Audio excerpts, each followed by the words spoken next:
Le XVIIe siècle constitue une étape charnière dans l'histoire des idées en Europe, car il marque le passage de l'héritage de la Renaissance vers les prémices du siècle des Lumières.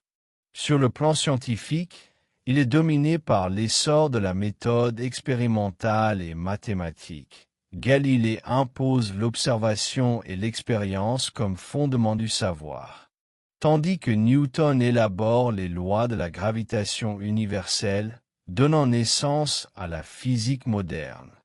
Francis Bacon insiste, de son côté, sur l'induction et la maîtrise de la nature, posant les bases de l'empirisme scientifique.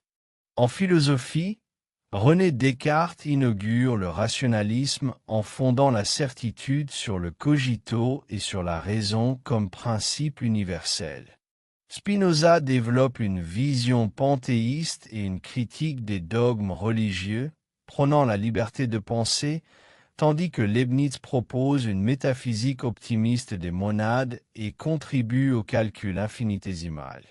Parallèlement, l'empirisme anglais, avec John Locke, affirme que toute connaissance provient de l'expérience, ouvrant la voie à une réflexion nouvelle sur l'éducation et le gouvernement.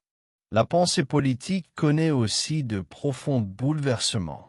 Thomas Hobbes défend, dans le Léviathan, la nécessité d'un pouvoir souverain absolu pour contenir la violence naturelle des hommes, alors que Locke, au contraire, fonde le libéralisme moderne sur les droits naturels, vie, liberté, propriété, et sur l'idée d'un contrat social limitant le pouvoir.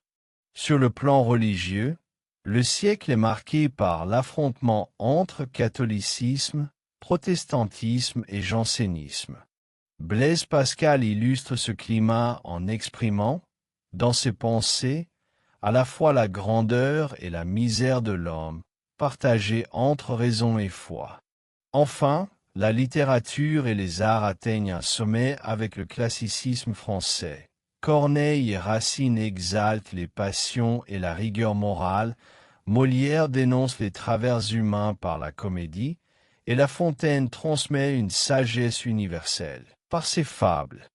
Ainsi, le XVIIe siècle apparaît comme un siècle fondateur, siècle de la science et de la raison, siècle des grandes constructions philosophiques et politiques, mais aussi siècle de tensions religieuses et de création littéraire qui prépare directement l'avènement des Lumières.